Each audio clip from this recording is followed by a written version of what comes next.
उससे बद से बदतर दिल्ली हो गई। और जिम्मेदारी केंद्र सरकार की, जिम्मेदारी बीजेपी की केंद्र सरकार की, कि हम इसलिए नहीं कर पा रहे हैं कि वो हमें नहीं करने दे रहे हैं। वही उम्मीद है बीजेपी ने जगाई, केंद्र की सरकार, बीजेपी ने बताया कि देखो ये नहीं कर पाया, हम कर सकते हैं। बड़ी चुनौती है, बड़ी जिम्मेदारी है, जिनमें सबसे बड़ी जिम्मेदारी यमुना है। सबसे बड़ी जिम्मेदारी, मौसम में हर बार दिल्ली की दवा दम घोटू हो जाती है। दिल्ली में रहने वाले लोग दूसरे प्रदेशों में चले जाते हैं क्योंकि वो वहां रह नहीं सकते, मरने जैसी स्थिति आ जाती है। देखिए मनोज जी, आपने बड़ा अच्छा सवाल मतलब 3 व्यक्तियों का पूछा है, शीला दीक्षित, अरविंद केजरीवाल और आने वाले समय भारतीय जनता पार्टी क्या करेगी। मैं बिल्कुल क्लियर कट मुझे जो दिख रहा है, क्योंकि आप समझिए कि 26 नवंबर 2012 को अरविंद केजरीवाल आईआरएस की नौकरी छोड़ के एक आरटीआई एक्टिविस्ट बनते हैं और जिस तरीके से इंडिया अगेंस्ट करप्शन को मूवमेंट लीड करते हैं और अन्ना के सहारे आगे बढ़ते हैं, और इसी दिल्ली की जनता उन्हें मतलब पॉलिटिकल पार्टी बनाते हैं और उनको मैंडेट भी देती है। और आपने जो बात कही, जिस तरीके से शीला दीक्षित के ऊपर आरोप लगाया, जिसका कहीं से कुछ हो नहीं पाया, और नो डाउट इसमें कोई भी दिल्ली का नागरिक ये नहीं कह सकता है कि शीला दीक्षित जी ने जिस प्रकार से इंफ्रास्ट्रक्चर पे काम किया उसके वजह से कुछ हुआ नहीं। और पिछले 10 साल से इस देश के प्रधानमंत्री के रूप में हमारे नरेंद्र मोदी जी दिल्ली में बैठे हुए हैं और 2 चुनाव 2015 और 20 का चुनाव देख लीजिए, तो ये सबको लगता है कि आखिर ऐसी क्या वजह है। तो आप समझ सकते हैं कि आज भी हमारे देश में और खास करके दिल्ली जनता, दिल्ली की जो जनता है, इसको मिनी भारत के रूप में बोल सकते हैं, एक मिनी इंडिया है जो कि पूरे देश के लोग यहाँ पे रहते हैं। पहली बार मोदी जी ने जिस तरीके से अपील की, उस मैंडेट को लोगों ने सुना और जो चीज उन्होंने कमिटमेंट किया, क्योंकि देखिए आप अगर तुलना करें बाकी पॉलिटिकल पार्टीज का और भारतीय जनता पार्टी का, तो एक ट्रैक रिकॉर्ड है। आप चाहे अगर गुजरात का उठा के देख लीजिए, छत्तीसगढ़ का उठा के देख लीजिए, मध्य प्रदेश का देख लीजिए, राजस्थान का देख लीजिए, तो वहां पे हर जगह इन लोगों ने पॉलिटिकल डिस्कोर्स चेंज कर दिया है कि जो कमिटमेंट या जो वादा जनता से करते हैं उसको पूरा करते हैं। और नो डाउट जो विकसित भारत का जो कंसेप्ट है, जो आज मोदी जी ने अपने स्पीच में कहा कि विकसित भारत की विकसित दिल्ली हमें बनानी है, तो उसमें मुझे नहीं लगता है कि केंद्र सरकार कहीं से भी कोई कोर कसर छोड़ेगी, क्योंकि राष्ट्रपति यहाँ रहते हैं, प्रधानमंत्री यहाँ रहते हैं, देश के सारे कैबिनेट मंत्री यहाँ पर रहते हैं, देश का विश्व का सारा एम्बेसी दिल्ली में रहता है।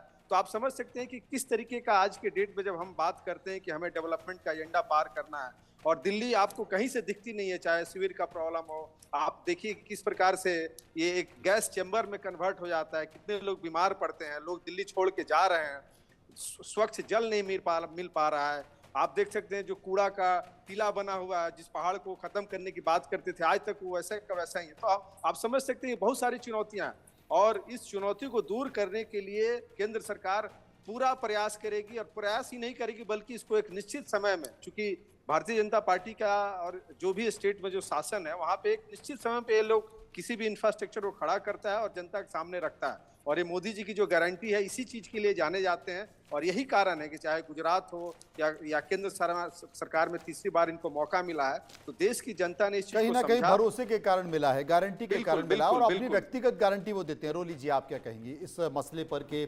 चुनौती बड़ी है लेकिन भरोसा मोदी का, भरोसा बीजेपी का? देखिए, अभी मैं मोदी जी को बहुत ध्यान से एक शब्द सुन रही थी, तो पहला तो मुझे लगता है कि वो जो काम करेंगे वो ये जो आपने बताया कि रिपोर्ट, पहली जो विधानसभा जब लगेगी तो सबसे पहले उन्होंने कहा कि जिन्होंने लूटा है उनको लौटाना पड़ेगा। तो ये एक सबसे बड़ी उन्होंने एक चेतावनी दी है आम आदमी पार्टी के लोगों को जो जेल में रहे हैं। दूसरी बात यह कि मोदी जी के सामने उन्होंने कहा क्योंकि ये मिनी या लघु भारत है, तो इसके लिए एक बहुत बड़ी चुनौती है। मेट्रोपॉलिटन सिटी जैसे शब्द का उन्होंने अपने भाषण में इस्तेमाल किया, और मुझे लगता है कि आने वाले समय में पूरे भारत के अंदर जिस तरीके से आप खुद भी देखेंगे, नितिन गडकरी जी ने पूरे रोड बिछा दी हैं, और मोदी जी इस चुनाव से पहले ही अगर आपको पता हो तो बहुत बड़े road project, Dwarka express way का उन्होंने उद्घाटन किया था, यशोभूमि का उन्होंने उद्घाटन किया था, मेट्रो का विस्तार हुआ जो बिल्कुल गुड़गांव के अंत तक पहुंच गई, सेक्टर 25 तक द्वारका से।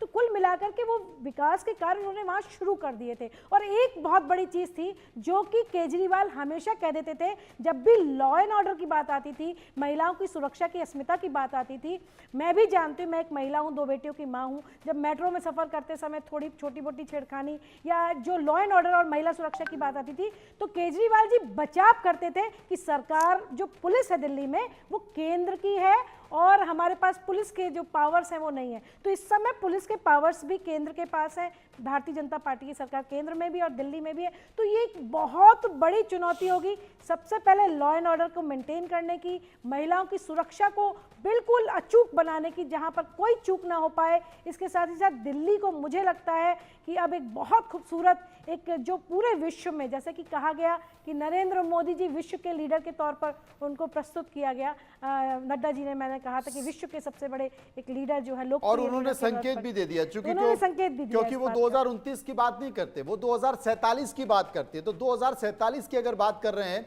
तो वो एक विश्व प्रसिद्ध दिल्ली बनाने की बात कर रहे हैं, क्योंकि तमाम जितने भी देशों के राष्ट्राध्यक्ष आते हैं वो तो दिल्ली ही आते हैं, उनकी बैठकें दिल्ली में होती हैं, सारे बड़े आयोजन दिल्ली में होते हैं, देश की संसद दिल्ली में है, यहाँ तक कि 15 अगस्त हो या 26 जनवरी हो उसका आयोजन दिल्ली में होता है। तो क्यों ना दिल्ली को भी एक वैश्विक परिदृश्य में रखा जाए। और सबसे बड़ी बात है, दिल्ली में विकास करने के लिए आप अगर दिल्ली के अंदर जाएं, जो लोग दिल्ली को समझते हैं वो चांदनी चौक, रोहिणी या फिर बल्ली महारानी इलाकों में जाएं, विकास की बहुत ज्यादा गुंजाइश वहां पर नहीं है। लेकिन जिस बात का जिक्र नरेंद्र मोदी कर रहे थे, वो हमेशा कहते हैं कि मैं अपने भाषणों में कुछ ऐसी बातों का जिक्र करता हूं आप लोग पकड़ नहीं पाते हो। वो कहते हैं कि पहली बार है कि दिल्ली से लगे हुए जितनी भी सीमाएं हैं एनसीआर की, वहां पर बीजेपी की सरकार है। तो नेशनल कैपिटल रीजन क्या विपिन जी माने? आपने तो दिल्ली में पत्रकारिता की है और स्पेशल दिल्ली को लेकर की है, नेशनल कैपिटल रीजन पर बड़े स्तर पर काम होने वाला। निश्चित बात है, अगर हम दिल्ली की बात करें, हरियाणा की बात करें और उत्तर प्रदेश, तो यहाँ पर दोनों की बात करें कि गाजियाबाद और नोएडा और साथ साथ फरीदाबाद, गुड़गांव, तो बिल्कुल निश्चित बात है, क्योंकि हरियाणा में जीत दर्ज कर ली है। तो इसीलिए बोला जा रहा है कि भाजपा की पहली बार दिल्ली एनसीआर में सरकार, तो अपने आप में इसके काफी मायने निकाले जा सकते हैं। साथ साथ मैं एक बड़ा इंटरेस्टिंग दिलचस्प आंकड़ा बोलूंगा कि 6 जो सिटिंग उम्मीदवारों को दोबारा उम्मीदवार घोषित नहीं करा गया। भाजपा तो ऐसे उम्मीद करी जा रही थी कि ये जो सांसद हैं ये लोग हताश महसूस करेंगे और ऐसे ना हो कि ये दूसरी तरफ रुक कर जाए आम आदमी पार्टी, लेकिन ऐसा नहीं हुआ। और इसके विपरीत जिनके टिकट काटे गए आम आदमी पार्टी के विधायकों के, तो वो लोग हताश होकर वो दूसरी तरफ रुक कर गए भाजपा की तरफ। तो अपने आप में भी इसके बहुत कुछ मायने हैं। साथ साथ 3 जो पूर्व भाजपा के मुख्यमंत्री रह चुके हैं, साहिब सिंह वर्मा, सुषमा स्वराज और मदन लाल खुराना, तो आज उनके सुपुत्र और सुपुत्री यहां पर दिल्ली में अहम भूमिका में है। अगर बांसुरी स्वराज की बात करें सांसद, और वही बात है अभी जो जीत के आए हैं हरीश खुराना और साथ में परवेश वर्मा, तो अपने आप में बहुत मैंने। साथ साथ क्योंकि महिला मुख्यमंत्री की अभी बात चल रही है, देखिए जो ग्रेटर कैलाश विधानसभा क्षेत्र है वहां पर उम्मीदवार की घोषणा काफी देर बाद करी गई, शिखा राय, सौरभ भारद्वाज के खिलाफ।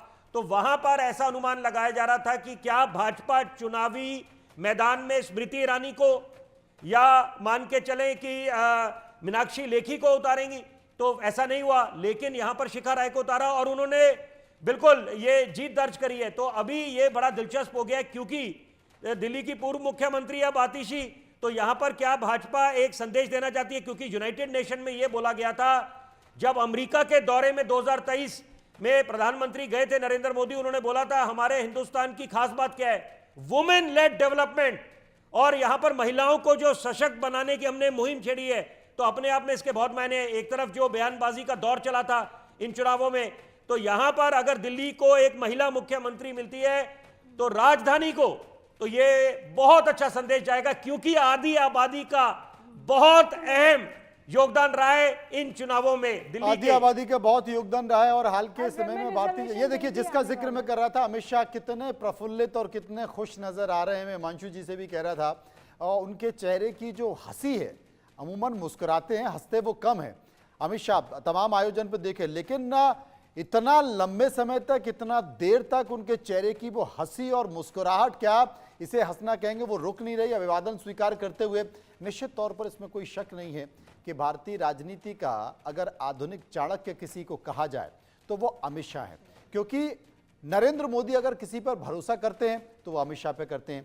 और ऐसा चुनावी टास्क, ऐसा टफ राज्य जहां पर आप जीतने की स्थिति में नहीं है लेकिन जीतने की जिम्मेदारी देकर अमित शाह को भेजा जाता है, तो वो अवैध किले के तौर पर भी वो उसे भेद देते हैं और वहां से वो जिता कर लाते। हरियाणा के बारे में किसी ने नहीं सोचा था, हरियाणा जीत गए। महाराष्ट्र के बारे में आपकी नैया डोल रही थी, आप महाराष्ट्र हरियाणा में जीत तो गए। मनोज जी बोला आप जा रहा था दिल्ली कि के बारे में, कांग्रेस की आंधी आ दिल्ली रही के है। बारे में तो आप कल्पना भी नहीं कर सकते, आप दिल्ली जीत गए। ऐसे चाणक्य, भारतीय राजनीति के आधुनिक चाणक्य के बारे में क्या कहें। हिमांशु साहब, आप तो गुजरात के हैं और गुजरात की सरजमी और गुजरात के लोगों को बहुत बेहतर तरीके से जानते हैं। अच्छा मनोज भाई, बात ऐसी है, नरेंद्र भाई ने खुद अपनी स्पीच में इसका जिक्र किया, नाम नहीं दिया अमित भाई का, मगर कहा यहां दिल्ली में हमने क्या किया है, धूर्तता को हराया, मूर्खता को हराया। देखिए, कहीं पे निगाहें, कहीं पे निशाना, एक निशाने से उन्होंने सब तीर साध लिए। अरविंद केजरीवाल धूर्तता, मूर्खता राहुल गांधी, ये दोनों को हरा के हम दिल्ली में आए हैं। और इसके लिए उन्होंने उदाहरण क्या लिया, हमें 1 लाख युवा चाहिए देश भर के अंदर से कि जो राजनीति में आए, क्योंकि हमें धूर्तता और मूर्खता की राजनीति करने वाले लोग विकसित भारत में नहीं चाहिए। ये उनका उद्बोधन था। मनोज जी, एक बात मैं मतलब क्या होता है, और सीधा मतलब होता है ये तो कि भाई अभी तक तो ठीक है, हम ऐसा विपक्ष चल गया, मगर अब तो हमें विपक्ष भी ऐसा नहीं चाहिए कि जो धूर्त हो या मूर्ख हो, कि कोई मूर्ख है, कोई धूर्त है। अमित शाह के बारे में नहीं बता रहे हैं आप। मनोज जी, मैं एक बात यहाँ पर जोड़ना भारतीय राजनीति के आधुनिक चाणक्य के बारे में नहीं बता रहे थे, मैंने पूछा आपसे। नहीं, अरे आधुनिक यही तो बताया उन्होंने कि इसकी क्षमता हमारे में है, हम में है। और वो कभी भी, नरेंद्र भाई का ये स्वभाव रहा है, वो कभी भी अपनी खुद की तारीफ नहीं करते, अपनों की तारीफ नहीं करते। उन्होंने कभी किसी को अपने के बारे में कभी किसी की खुल के तारीफ करते हुए आज तक आपने नहीं देखा होगा।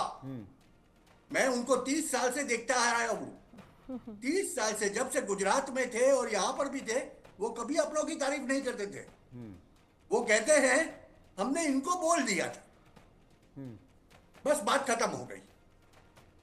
मनोज जी, जो मैं एक बात मैं यहाँ जोड़ना चाहती हूँ, जो अमित उनकी शाह जी की जब बात हो रही, तो मैं एक बात यहाँ जोड़ना चाहती हूँ। 2020 में जब चुनाव हुए थे तो छोटी छोटी बल्ली मारा की गलियों से लेकर कहाँ अमित शाह जी पर्चे बांट रहे थे। और ये भारतीय राजनीति का एक इतना बड़ा स्वरूप था कि एक व्यक्ति जो सत्तासीन, जो प्रधानमंत्री है, उनके सबसे करीबी विश्वास पात्र, एक व्यक्ति जो सबसे पावरफुल कहा जाता है भारतीय जनता पार्टी में, एक व्यक्ति जो केंद्र में भी मंत्री हैं, जो कि होम मिनिस्टर हैं, वो होकर के एक आम कार्यकर्ता की तरह मैंने खुद अपनी आंखों से देखा था कि वो पर्चे बांट रहे थे गलियों में, दिल्ली के चुनावों में गलियों में जाकर के। और ये राजनीतिक इस तरीके का सिनेरियो या इस तरीके का प्रदर्शन मुझे नहीं लगता कि और अन्य पार्टियां करती हैं। दूसरी चीज जो एक भारतीय जनता पार्टी का एक बहुत सकारात्मक पहलू है कि हमें पता है कि अगर समाजवादी पार्टी की सरकार आएगी तो मुख्यमंत्री कौन बनेगा, हमें पता है कि अगर बिहार में लालू की सरकार आएगी तो मुख्यमंत्री कौन बनेगा, हमें अधिकतर राज्यों के बारे में पता होता। भारतीय जनता पार्टी का सकारात्मक पहलू है कि जब सरकार आएगी तो किसी को भी नहीं पता होता, यहाँ तक कि शीर्ष नेतृत्व के लोगों को भी नहीं पता होता कि मुख्यमंत्री कौन बनेगा। और जैसा कि हिमांशु जी कह रहे हैं कि 1 लाख उन्होंने युवाओं को कहा कि आप आगे आइए, और ये कहा कि मैं राजनीतिक विकसित करना चाहता हूं। तो ये एक बहुत बड़ी बात है कि राजनीति की सेकंड पीढ़ी या दूसरी पीढ़ी को विकसित करना, नेतृत्व की पीढ़ी को विकसित करना, और एक जो बड़ी बात जिसका जिक्र हिमांशु भट्ट भी कर रहे हैं और आप भी कर रहे हैं, ये एक नया प्रयोग होने वाला है। बहुत ज्यादा लोगों को नहीं पता है, लेकिन अक्सर इस बातों का जिक्र कर चुके हैं। अब 1 लाख युवाओं को तैयार किया जा रहा है भारतीय जनता पार्टी में, 1 लाख नए लोगों को तैयार किया जा रहा है, युवक युवतियों को तैयार किया जा रहा है, और उन्हें भारतीय जनता पार्टी में शामिल कराया जाएगा, उन्हें राजनीति में रखा जाएगा, और जो पुरानी बीजेपी है वो पीछे चली जाएगी, नई सोच के साथ युवाओं को आगे लेके आ जाएगा। यानी कि जो धूर्तता और मूर्खता है ना, वो ऐसे ही खत्म हो पाएगी। नए जो युवा हैं, राजनीति में उनका मोह नहीं है, वो उन्हें बहुत अटैचमेंट नहीं है, क्योंकि राजनीति मतलब भ्रष्टाचार, राजनीति मतलब झूठ फरेब, राजनीति मतलब आरोप प्रत्यारोप का दौर, राजनीति मतलब आपको नीचा दिखाना, राजनीति मतलब आपको जीत जाना और गायब हो जाना। उन सबसे परे हटकर वो राजनीति के तौर पर 1 लाख लोगों को बहुत जल्द युवाओं को लेकर आने वाले हैं और मुझे लगता है कि शायद वो किसी ने सोचा नहीं। तमाम राजनीतिक पार्टी प्रयास करती रहती हैं, वो अपना कैंपेन चलाती रहती हैं, वो अपना सदस्यता अभियान चलाती रहती हैं। यहां पर मुझे लगता है लेकिन वो जो 1 लाख लोग होंगे वो प्रोफेशनल लोग होंगे और उनके जहन में, उनके दिलो दिमाग में एक मकसद होगा और वो मकसद होगा नेशन फर्स्ट। हिमांशु जी, नहीं, ये तो बड़ी सीधी सी बात है। देखिए अमित भाई का एक उदाहरण मैं दे दूं। जब वो कोई राज्य की इसका चुनाव होता है ना, और वो जाते हैं अपने कार्यकर्ताओं को संबोधित करने, वो जनसभा को संबोधित भी करने नहीं जाते, वो अपने कार्यकर्ताओं को संबोधित करने जाते हैं और वहां पर पर्चा और पन्ना प्रमुख से लेके वो जो बूथ का जो मैनेजमेंट करते हैं ना, वो लास्ट मोमेंट तक क्या होता है उसकी सबकी जानकारी अमित भाई को होती है।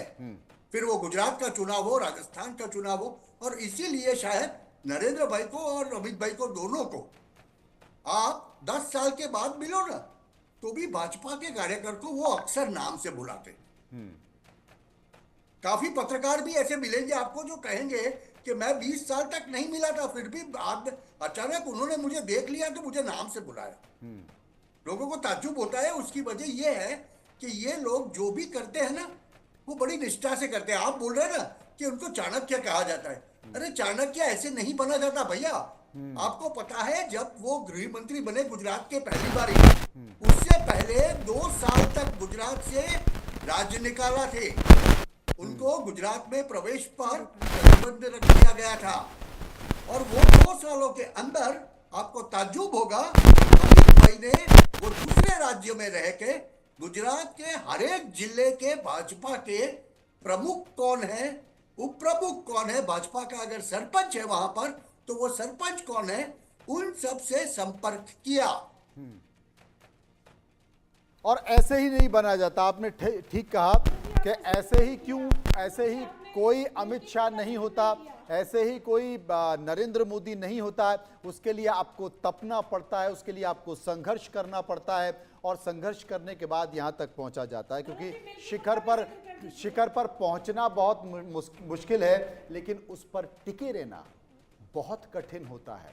और जैसे 1 दशक के बाद देखिए अरविंद केजरीवाल नीचे आ गए, लेकिन केंद्र की सरकार आपके सामने मौजूद है, अभी भी तीसरा चुनाव जीत चुकी है, 29 तक तो है ही, और 29 के बाद 2047 का विजन अगर नरेंद्र मोदी और अमित शाह के जहन में है, उनके सामने है, ब्लूप्रिंट सामने है, और जिस तरीके से वो एक के बाद एक चीज़ों को रख रहे हैं, लगता है कि 2047 का विजन उनके सामने स्पष्ट तौर पर बना हुआ है। मनोज कुमार हमारे साथ मौजूद है, क्या कहेंगे मनोज जी? देखिए मनोज जी, आप बहुत सटीक बात बोल रहे हैं। अभी लोकसभा के जब प्रेसिडेंट के स्पीच पे जब प्रधानमंत्री जी बोल रहे थे तो उन्होंने बोला कि अभी तो ये तीसरी बार ही हम लोग आए हैं, तो आप इशारा समझ सकते हैं कि उन्होंने 2029 की बात कह दी है। और जिस प्रकार से अभी आप देखिए कि चाहे डिलिमिटेशन होने जा रहा है, फिर से परिसीमन होने वाला है सारे लोकसभा के सीट्स का, महिला का जो 33% रिजर्वेशन है उसको लागू किया जाएगा, तो आप समझ सकते हैं कि इस देश में किस तरीके का काम है। और विकसित भारत का जो कंसेप्ट है वो एक दिन का काम नहीं है, वो एक लॉन्ग प्रोसेस, एक चेन है, और जिसमें डे बाय डे बढ़ते जा रहे हैं। और अभी आपने जो एनसीआर की जो बात की, तो मुझे तो लगता है कि जिस प्रकार से उन्होंने आज अपने संबोधन में दिल्ली से सटे हुए राज्य का जो चर्चा किया, हो सकता है कि इस जो कैपिटल एरिया इसका विस्तार हो, क्योंकि जब तीनों जगह पे राज्य की सरकार बीजेपी की है और आज दिल्ली में स्पेस का क्रंचेज है, अगर आप इसको विकसित भारत की राजधानी बनाना चाहते हैं तो आपको और इसको बड़ा करना पड़ेगा और उसके नए नए प्रोजेक्ट लेके आने पड़ेंगे, उसको एक विश्व स्तरीय ढांचा खड़ा करना पड़ेगा, तो उसमें केंद्र सरकार की भूमिका बहुत ही अहम हो जाती है। और उसके बाद से आप समझ सकते हैं कि जिस प्रकार से मोदी जी मुख्यमंत्री के रूप में गुजरात को वाइब्रेंट गुजरात के नाम से उन्होंने एक गुजरात मॉडल बनाया, और आज आप देख सकते हैं देश का हर राज्य उसी मॉडल को फॉलो कर रहा है, वो चाहे समिट के थ्रू कर रहा हो या इन्वेस्टमेंट के थ्रू कर रहा हो या सेमिनार कर रहा हो या सिंपोजियम कर रहा हो, जिस तरीके से विश्व की सारी जो भी इन्वेस्टर्स हैं उनको बुला रहा हो, तो आप देख सकते हैं कि शुरुआत इसकी कहाँ से हुई, ये विजन कहाँ से आया। तो आप ये, और 1 लाख की जो बात हो रही है, ऑब्वियस है कि आज का जो राजनीति है फुल टाइम राजनीति है, और जब देश का किसी भी देश का निर्माण में पॉलिटिक्स का बहुत ही इंपॉर्टेंट रोल होता है, और जैसी जैसा नेतृत्व करने वाले जो लोग होते हैं उसी हिसाब से हम उस देश की दिशा और दशा तय करते हैं।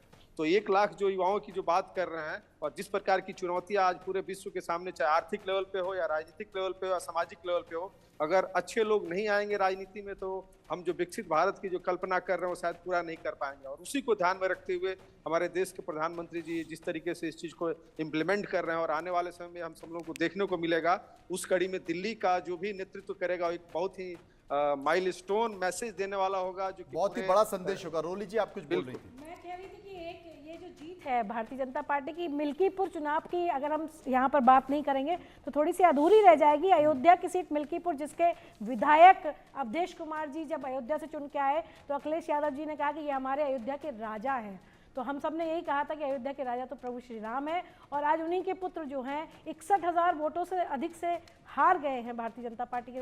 तो मुझे लगता है कि उस उपचुनाव की चर्चा भी इस जीत का एक सेहरा बांधती है, इस जीत की बात करती है कि किसी को अभिमान उतना नहीं होना चाहिए। जब मैंने इस डिबेट की शुरुआत की थी तो मैंने कहा था अहंकार में तीनों गए, धन गौरव वैभव और वंश, और यकीन ना हो तो देख लो रावण कौरव कंस। तो जो अभिमान एक तरीके से कहीं ना कहीं सपा में भी आया और कहा कि अयोध्या के राजा है, अवधेश कुमार जी को अयोध्या का राजा घोषित कर दिया गया। तो आज उनके युवराज पुत्र जो है, जरूरी बात पुत्र है परिवारवादी, वो हार गए, 61,000 से अधिक वोटों से हारे वहां से। और दूसरी बात जो अभिमान, एक मैंने क्लिपिंग देखी थी यहाँ आने से पहले अरविंद केजरीवाल जी की, जो कहते थे प्रवेश वर्मा जी मेरे पास काउंसिल की टिकट मांगने आ जाए, उनका सांसद का तो टिकट काट ही दिया है, विधायक बन नहीं पाएंगे तो मैं उनको पार्षदी की टिकट दे दूंगा। तो ये अभिमान ने आज उनको नीचा दिखाया। मनुष्य को अभिमान कभी नहीं करना चाहिए। देखिए, आत्मविश्वास, जोश हाई होना चाहिए, लेकिन अहंकार नहीं होना चाहिए। क्योंकि विपक्ष की अगर बात करें, 2024 के जब नतीजे आए तो उन्होंने बोला कि भाजपा के नेता अहंकारी हो गए हैं, बार बार नारा दे रहे थे अब की बार 400 बार। तो लगता है मंथन आज विपक्ष को भी करना चाहिए कि क्योंकि ये दोहरी जीत हुई है, क्योंकि एक निश्चित बात है कि यहां पर जो मिल्कीपुर में जीत दर्ज करी है उसके अपने मायने, और साथ साथ दिल्ली क्योंकि ये राजधानी है। और जरूरी बात मैं बोलना चाहता हूं चैनल के माध्यम से, देखिए दोनों बातें, दोनों फैक्टर्स की अपनी अहमियत है। भले ही हम इस समय 21वीं सदी में 22वीं सदी में प्रवेश करेंगे, 23वीं सदी में जाएंगे, विकास और साथ साथ धर्म आस्था दोनों की बातें। और यहां पर यह बात समझनी है कि गंगा जमुनी तहजीब है यहां पर, और सबसे बड़ी बात है कि आपको विकास को तवज्जो देनी है, क्योंकि यहां पर सपना एक है कि यहां पर दिल्ली को बिल्कुल जैसे अमेरिका में कहते हैं let's make America great again, तो यहां पर होना चाहिए कि let's make Delhi truly world class. Paris Singapore का जो सपना है या झीलों का शहर बनाना। 3 जरूरी बातें मैं बोलना चाहूंगा कि एक तो अवैध घुसपैठ, क्योंकि जैसे अमेरिका की बात करते हैं कि आप वो कैसे लैंड ऑफ अपॉर्चुनिटीज बनाए, तो वहां पर उसके पीछे का कारण है कि आप अपने जो नागरिक हैं, जो जहां पर जो उनको आप पहले प्राथमिकता दें। दूसरी बात है जो तारों के जंजाल लटक रहे हैं, दिल्ली 6 जाए आप, वहां पर हम किस चीज का इंतजार कर रहे हैं कि कोई बड़ी त्रासदी हो जाए, पानी सर के ऊपर से निकल जाए, तब हम मामले की सुध ले।